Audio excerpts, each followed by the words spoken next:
요즘 연세가 많으신 분들이 많이 이용하고 계시는 요양원이나 요양병원 등에서 집단 코로나가 감염이 이어져서 이 노인 세대 불안을 가중시키고 있습니다. 코로나19와 독감은 같은 호흡기 감염 질환으로서 증세가 비슷하다고 합니다. 둘 다 고열과 기침을 동반합니다. 그래서 지금 우리 일본에서 걱정하고 있는 것은 이 독감과 코로나가 동시에 유행하게 되면 이 둘 중에 어떤 바이러스에 감염되었는지를 확인하는 것 자체가 힘들어진다 그래요. 그래서 독감 백신을 접종하면 증상이 비슷할 때 코로나인지 독감인지 구분하기가 쉬워진다고 합니다. 때문에 방역 당국은 독감 예방 접종을 꼭 해달라고 주문을 하며 무료 접종 대상자를 작년에 비해서 대폭 늘렸습니다. 그러나 독감 유행 계절이 오기도 전에 백신 접종 과정에서 많은 문제가 불거져 왔습니다.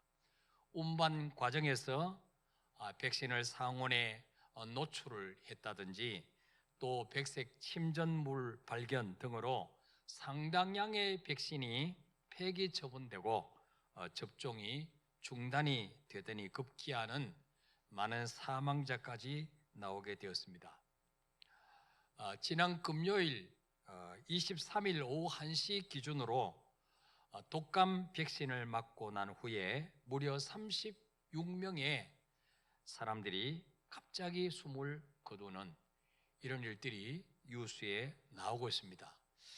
어제 일본에서 우리 정은경 본부장이 발표하기를 작년에도 독감 백신을 맞고 65세 이상의 어르신들이 1,500명이 일주일 안에 사망했다. 그렇게 발표를 했습니다. 그래서 연세가 드신 분들은 컨디션 안 좋을 때는 백신도 맞으면 안 됩니다. 빨리 천국 가시고 싶으면 맞아도 되고 컨디션이 안 좋을 때는 백신도 조심하시는. 이 백신 때문에 돌아가셨냐, 이 인과관계는 아직 확실하게 밝혀지지 않았지만 사망자가 늘어나면서 국민의 불안감은 걷잡을 수 없이 커지고 있습니다. 들으신 분은 들으셨겠지만은 저희 장인어른도 지난 10월 20일 날 화요일 날 오전에 독감 주사를 맞고 불과 한두 시간 뒤에 하나님의 부르심을 받으셨습니다. 평소에 아주 건강하시던 분이셨고 그날도 아침에 일어나셔서 농장에 가셔서 뭐 농작물도 가져오시고 다 이렇게 하시고 주사 맞으시고는 곧 하나님의 부르심을 받았어요. 아직 몇 년은 거뜬하게 더 살 수 있다고 우리 모든 자녀들이 기대하고 있었는데 이 건강하시던 분이 갑자기 소천을 하시게 되니까 이 가족들의 충격이 너무나 컸습니다. 그래서 또 다른 분들의 피해를 막기 위해서 언론에 알려야 되겠다. 그래서 언론에 알리게 되었고 여기저기 많은 채널의 TV 뉴스 기자들이 와서 취재를 하고 또 뉴스에 나왔습니다. 그리고 국가수의 부검 의뢰도 번거롭지만 했었습니다. 그래서 장례 일정이 길어질 뻔했지만 정말 하나님의 도우심으로 3일장으로 잘 마치고 이렇게 또 돌아올 수가 있었습니다. 우리 성도님들의 기도와 위로가 너무나 큰 힘이 되었습니다. 기쁨은 함께하면 배가 되고 슬픔을 함께하면 반이 된다는 말처럼 우리 많은 성도님들이 슬픔을 한 줌씩 이렇게 가져가셔서 슬픔이 많이 줄어들게 되어서 너무나 감사를 드립니다. 이번에 큰일을 겪으면서 느낀 점이 뭐냐? 정말 우리 인간은 내일 일도 알 수가 없는 예나간 인생이구나. 그러니까 내일 만나자고 약속을 정해놓는다고 만난다는 보장이 없다는 거죠.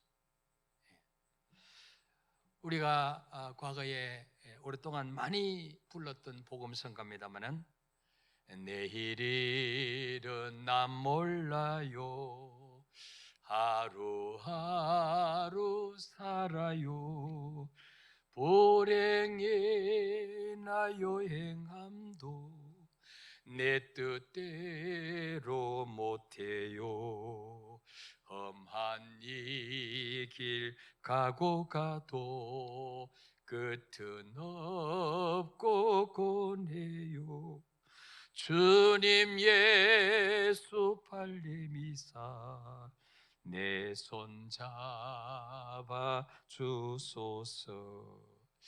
바로 이 복음 성가처럼, 이 가사처럼 우리는 하루하루 사는 거예요. 하루하루. 불행이나 여행함도 내 뜻대로 안 되는 것입니다. 삶과 죽는 것도 내 뜻대로 되는 게 아니에요. 그래서 우리는 늘 주님 앞에 설 준비를 하면서 살아야 되는구나. 지금은 바쁘니까 나중에 열심히 신앙생활을 해야지, 그것은 희망사항일 수도 있습니다. 늘 하루하루, 오늘 하루하루 주님 앞에 설 준비를 하며 살아야 된다는 것입니다. 우리로 하여금 하나님 앞에 늘 깨어있게 만드는 방법이 무엇입니까? 바로 예배입니다. 예배를 통해서 하나님 앞에 내 믿음을 점검하고, 내가 지금 바로 살고 있는지 잘못 살고 있는지, 내가 오늘 주님 앞에 서면 부끄러운 모습으로 설 것인지 떳떳하게 설 것인지를 점검하는 것입니다. 그래서 하나님께서 언제 부르신다 할지라도 설 준비를 하며 살아야 될 줄 믿습니다. 이 마귀는 이 사실을 너무나 잘 알기 때문에 어떻게든지 예배를 못 드리도록 방해를 합니다. 갖가지 구실과 핑계를 대어서 다른 거는 다 해도 예배만은 드리지 마라, 이렇게 방해하고 있어요. 하나님은 예배를 받으시려고 열방 중에 하나님의 것으로 제사장 국가로 선택하신 이스라엘 백성들이 마귀의 노예가 되어서 430년 동안 예배가 끊어지게 되었을 때 모세를 바로왕에 보내셔서 내 백성을 내보내라, 그렇게 강력하게 명령하셨습니다. 왜 하나님이 모세를 보내셔서 내 백성 이스라엘 내보내라고 하셨습니까? 바로 오늘 출애굽기 5장 1절에 보니까 내 백성을 보내라, 그러면 그들이 광야에서 내 앞에 절기를 지킬 것이니라 하셨나이다. 왜 하나님이 이스라엘 백성을 노예에서 내보내라 그럽니까? 내 백성이 광야에서 하나님 앞에 제사를 드리기 위해서, 예배를 회복하기 위해서. 출애굽기 5장 3절에서도 히브리인의 하나님, 아브라함과 이삭과 야곱이 믿던 하나님이 모세에게 나타나셔서 하신 명령이 무엇입니까? 우리가 광야로 사흘 길쯤 가서 우리 하나님 여호와께 제사를 드리라 하오니 가도록 허락하소서. 광야로 사흘 길쯤 나가서 너희 하나님 여호와께 제사를 드리라, 이게 하나님 명령이에요. 만약에 하나님께 제사를 드리지 않으면 여호와께서 전염병이나 칼로 우리를 치실까 두려워하나이다. 하나님은 마땅히 하나님 앞에 예배드리고 영광 돌려야 될 하나님의 자녀들이 하나님 앞에 예배를 드리지 않을 때 하나님은 전염병을 보내셔서, 아니면 칼로 쳐서라도 우리의 예배를 받으시기를 원하신다는 것입니다. 하나님을 찾기를 원하신다는 것입니다. 그러나 여러분, 이 애굽의 바로왕이 뭐라고 되었고 합니까? 2절에 한번 읽어볼까요? 2절에 시작. 바로가 이르되 여호와가 누구이기에 내가 그의 목소리를 듣고 이스라엘을 보내겠느냐? 나는 여호와를 알지 못하니 이스라엘을 보내지 아니하리라. 아멘. 자, 여기서 뭘 알 수 있습니까? 아무나 예배 드리시는 게 아니라는 거죠. 바로왕은 하나님이 누군지 몰라요. 하나님을 믿지 않아요. 그래서 하나님 앞에 예배 드릴 이유를 찾지 못한 거죠. 예. 여호와가 도대체 누구이기에 내가 그분 말씀에 순종해야 되느냐? 나는 여호와를 알지 못하니 이스라엘을 내보내지 아니하리라. 그리고 오히려 중노동으로 이스라엘 백성을 더 혹사시켰습니다. 그러자 하나님께서 애굽 나라의 재앙을 내리기 시작하죠. 식수로 사용하던 나일강이 전부 피가 되었어. 일주일 동안 식수가 끊어지게 만들어. 온 땅에 개구리들이 올라와서 개구리 재앙으로, 그래도 항복하지 않으니까 파리떼를 보내서 온 땅을 치셨습니다. 하나님 앞에 예배를 못 드리도록 방해하는 자는 하나님이 반드시 이렇게 치신다는 거예요. 예.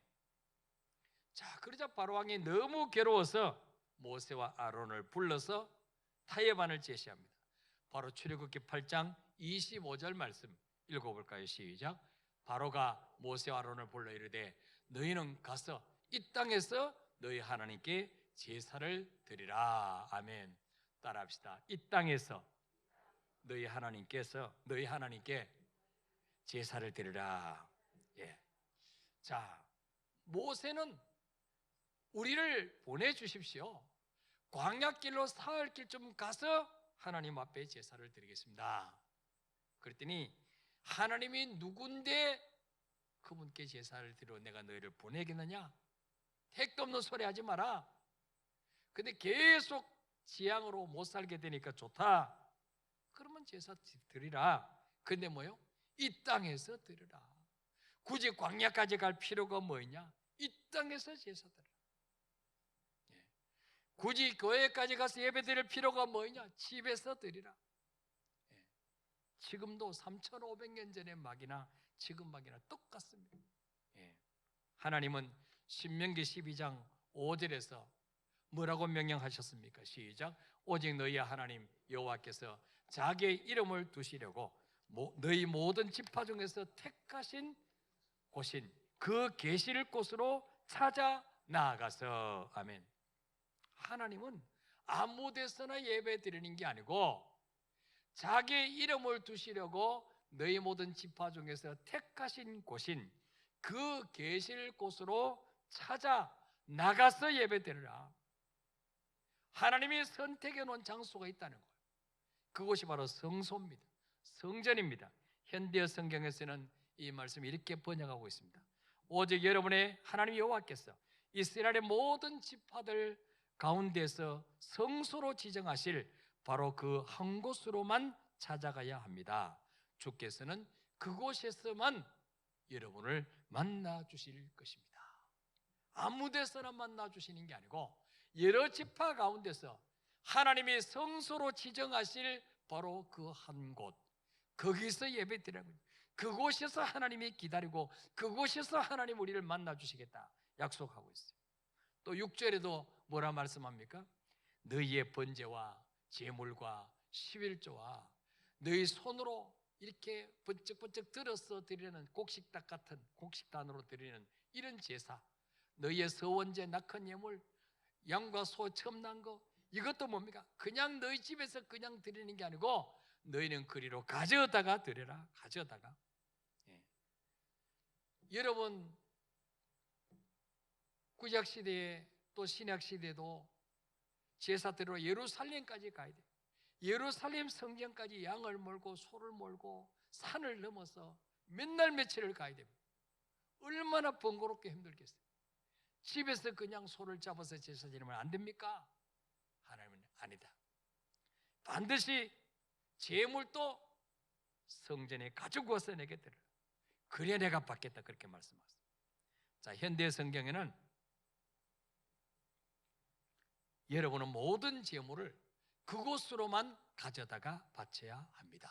그렇게 번역하고 있어요. 뿐만 아니라 신명기 12장 13절 14절에도 읽어봅시다. 시작. 너는 삼가서 네게 보이는 아무 곳에서나 번제를 드리지 말고 오직 너희의 한 지파 중에 여호와께서 택하실 그곳에서 번제를 드리고 또 내가 네게 명령하는 모든 것을 거기에서 행할지니라. 아멘. 예. 그곳에서 번제를 드리고 모든 것을 거기서 행할지니라. 바로 뭡니까? 그곳에서, 거기서. 이게 바로 뭡니까? 하나님이 정해놓으신 성전입니다. 현대 성경에는 이 말씀이 이렇게 번역하고 있어요. 여러분이 약속의 땅으로 들어가면 아무 곳에서나 제물을 바친 일이 없도록 각별히 주의하십시오.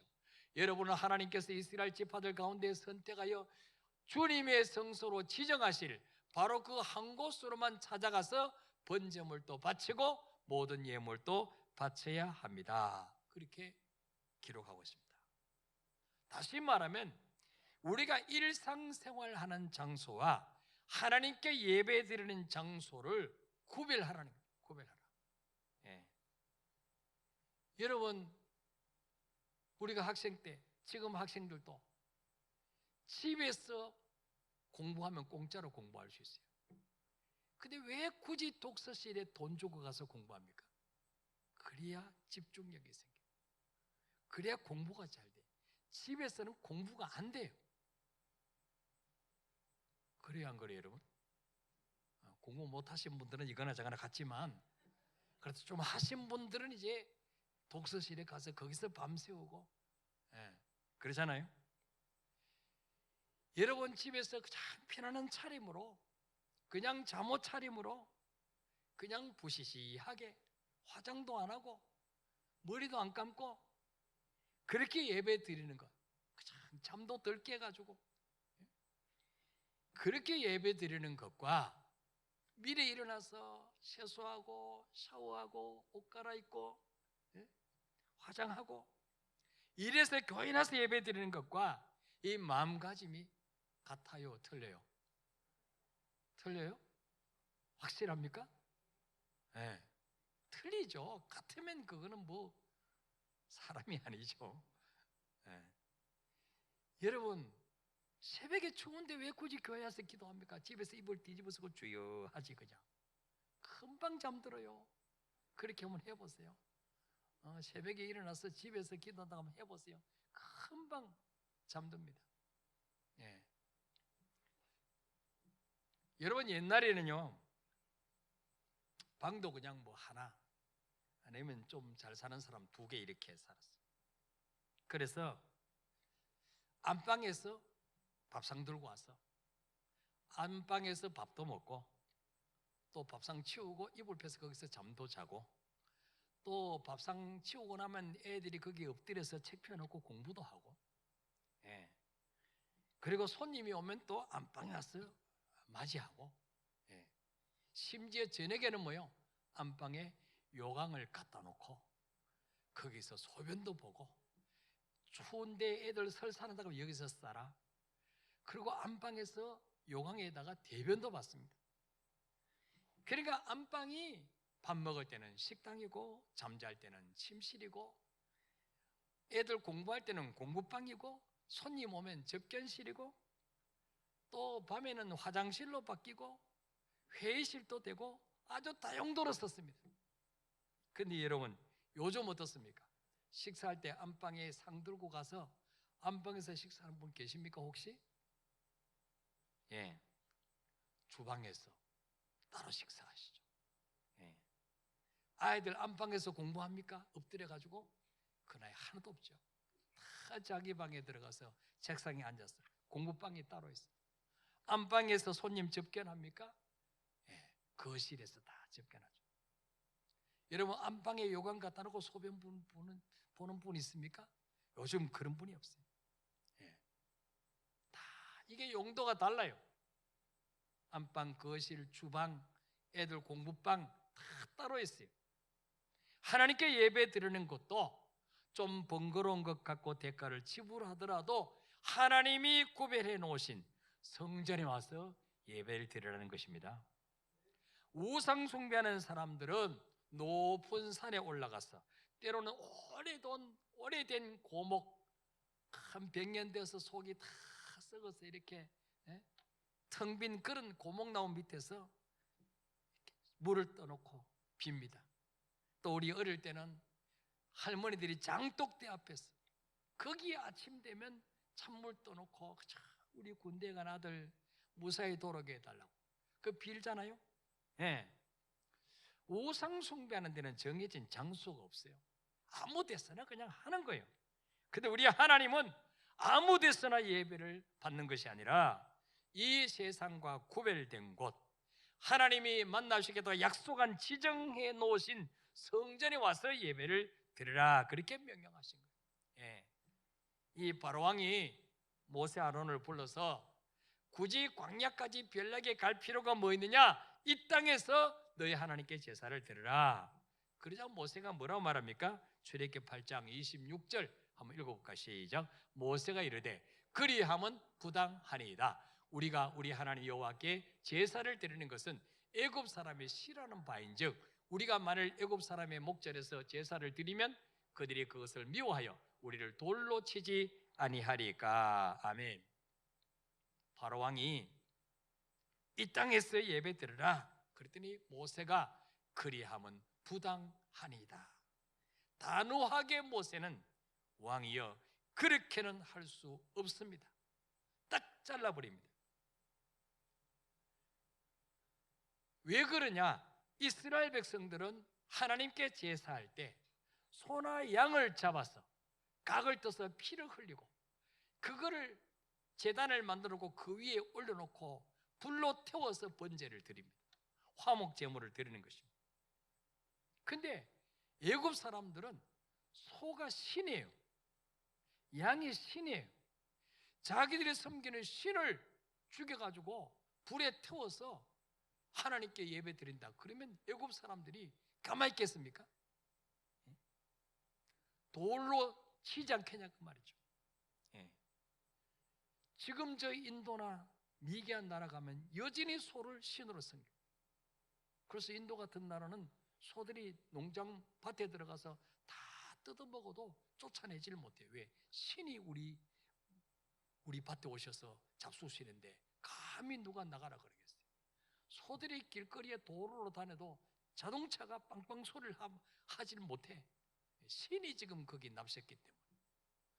소가 자기 집 앞에 똥을 싸면 복 받았다 그래요.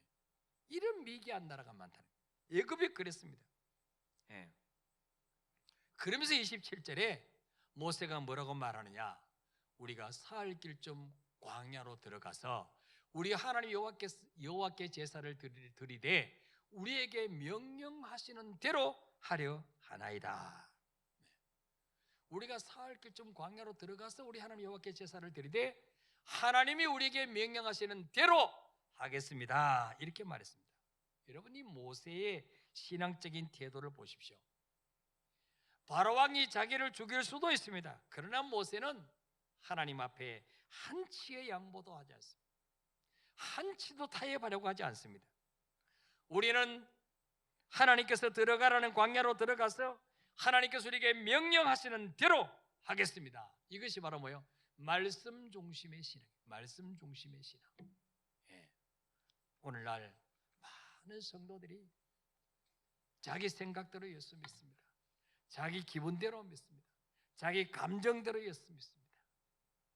말씀 중심대로, 말씀이 삶의 기준이 되는 사람을 정말 찾아보기 어려운 때입니다. 우리 한번 따라해 봅시다. 우리가 사흘 길쯤 광야로 들어가서 우리 하나님 여호와께 제사를 드리되 우리에게 명령하시는 대로 하려 하나이다. 이게 말씀 중심의 믿음이에요. 왜 사흘 길쯤 광야로 들어가서 제사 드리라고 하느냐? 광야는 사람이 살지 않는 곳이에요. 세상과는 완전히 구별된 곳입니다. 게다가 우상 숭배로 찌들어 있는 애굽에서 사흘 길쯤 광야로 가라는 말씀은 세상과 완전히 단절된 곳에서 예배 드리는 것입니다. 온전히 하나님께만 집중할 수 있는 곳에서 예배를 드리라는 것입니다. 여러분, 사흘 길쯤 가라. 사람이 하루 길을 걸으면 몇 리 걷느냐? 약 80리쯤 걸어갈 수 있다. 사람의 240리입니다. 240리. 심리가 4kg니까 240리면은 60kg. 적어도 뭐요? 네 삶의 현장 속에서 60kg 떨어진 곳에 가서 하나님 앞에 예배 드리는 거죠. 60kg. 여러분 집에서 교회까지 몇 킬로입니까? 60kg 안 되는데 더 멀리 이사 가야 되겠네. 예. 그게 아니고 어떤 분은 이사 가고 난 후에 교회가 멀어서 못 가겠습니다. 교회가 먼 게 아니고 당신 집이 멀어졌어. 교회는 옛날부터 여기 있었어. 그렇죠? 근데 최소 뭐요? 60kg 아니면은 멀다 소리하면 안 돼.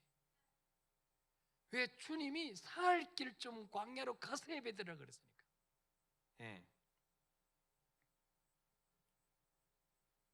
하나님이 우리에게 명령하시는 대로 하려 하나이다.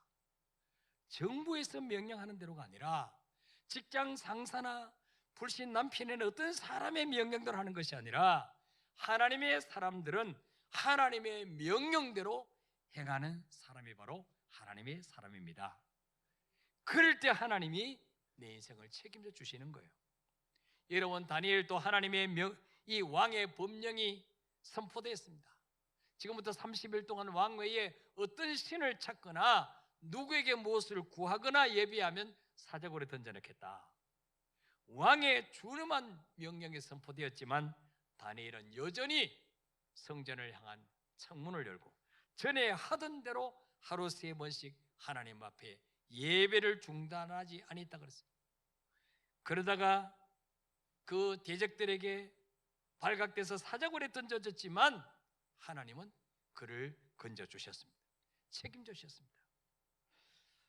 모세가 조금도 타협하지 않고 하나님 우리에게 명령하시는 대로 하겠습니다. 그러니까 바로 왕이 할 수 없이 허락을 합니다. 자, 허락하면서 또 한 가지 조건을 겁니다. 출애굽기 8장 28절 말씀 읽어볼까요? 시작. 바로가 이르되 내가 너희를 보내리니 너희가 너희의 하나님 여호와께 광야에서 제사를 드릴 것이나 너무 멀리 가지는 말라. 그런즉 너희는 나를 위하여 간구하라. 아멘. 아까는 뭐요? 광야로 가지 마라. 이 땅에서 제사 지내라. 근데 안 됩니다. 우리는 말씀대로 가야 됩니다. 그리고 계속 재앙이 내리니까 바로왕이 모세를 부르서 좋다. 그러면 광야에 가서 제사 드려도 좋다. 그러나 뭐요? 너무 멀리는 가지 말라. 따라합시다. 너무 멀리는 가지 마라. 3,500년 전의 마귀의 술법입니다. 지금도 좋다. 참 그러면 교회는 가라. 그러나 너무 깊이 빠지지는 마라. 많이 들어본 소리 아니에요? 주일 낮에 한 번만 가라. 어디에 성경에 수요 예배가 있느냐? 초대교회 성도들은 날마다 모이기 힘썼어요. 날마다. 적당히 믿어라. 적당히. 너무 그렇게 광신자처럼 믿지 마라. 예. 이게 지금도 마귀가 우리에게 하는 소리입니다. 예. 근데 하나님도 그렇게 믿으라 할까요? 하나님 뭐라고 말씀하실까요? 계시록 3장 15절 16절 읽어볼까요? 시작. 내가 네 행위를 아노니 네가 차지도 아니하고 뜨겁지도 아니하도다. 네가 차든지 뜨겁든지 하기를 원하노라. 네가 이같이 미지근하여 뜨겁지도 아니하고 차지도 아니하니 내 입에서 너를 토하여 버리라. 아멘. 주님 말씀합니다. 라오디가 교회 성도를 향해서 주님 말씀합니다. 내가 네 행위를 아노니 그랬습니다. 여러분, 하나님이요 우리가 뭘 생각하는 것까지 다 아십니다. 나는 지난 여름에 네가 한 일을 알고 있다. 예. 어제 우리가 뭘 했는지 다 알고 있습니다.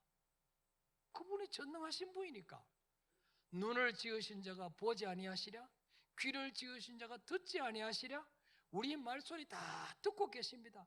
여러분 속으로 지금 여러분이 무슨 생각하고 있는가 주님 다 아십니다. 목사님 아무리 그래도 나는 미지근하게 믿을 거야.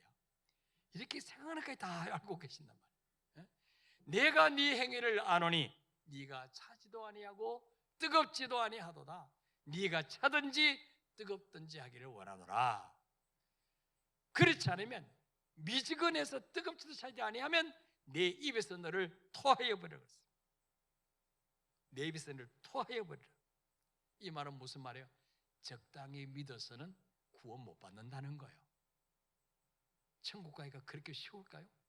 적당히 믿어서는 세상도 사랑하고 하나님도 사랑하고 양다리 걸치고 적당히 믿어서는 절대로 구원 못 받습니다. 예. 주님이 메시코어서 너희를 토해내 버리겠다 그랬는데 그 사람을 천국 보내겠어요? 나더러 주여 주여 하는 자마다 다 천국에 들어갈 것이 아니라 그랬어요. 예. 여러분, 마귀는 지금도 우리에게 말합니다. 교회 가지 말고 집에서 예배 드려. 어디서든지 예배 드리면 되잖아. 너무 깊이 빠지지 마. 마귀가 우리에게 하는 소리예요. 그러나 모세는 뭐라 그럽니까? 우리는 그렇게 할 수 없습니다. 하나님의 명령하시는 대로 우리는 사흘 길쯤 광야로 가서 세상과 단절된 곳에서 하나님만 바라볼 수 있는 자리에서 예배 드리겠습니다. 영적으로 혼란한 이 시기에 우리가 정신 바짝 차리고 신앙생활 하셔야 됩니다. 자칫 잘못하면 편리주의로 빠집니다. 자칫 잘못하면 넓은 길로 빠집니다.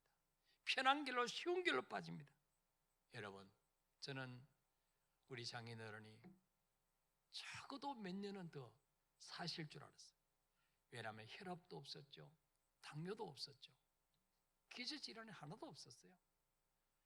아침 눈만 뜨면 그 농장에 가셔서 하루 종일 공기 좋은 곳에서 농사 지으시고 그 식물 자라는 거 추수하면서 기쁨을 느끼고 이렇게 사셨어요. 근데 그렇게 갑자기 이 가신다는 것은 꿈에도 생각할 수 없는 거죠. 여러분, 우리 주님도 이렇게 생각지 않은 날 오신다. 저와 여러분도 아직 나는 몇 년은 더 남았겠지. 그거는 우리 생각일 수 있어요. 우리 생각보다 훨씬 더 일찍 주님 앞에 설 수 있다는 사실을 늘 명심하시길 바랍니다. 그래서 언제 주님 부른다 하실지라도 정말 부끄럽지 않게 설 수 있는 준비를 날마다 하며 사시는 저와 여러분이 되시기를 축복합니다. 우리 한번 찬양하고 기도하겠습니다. 주여, 우린 연약합니다.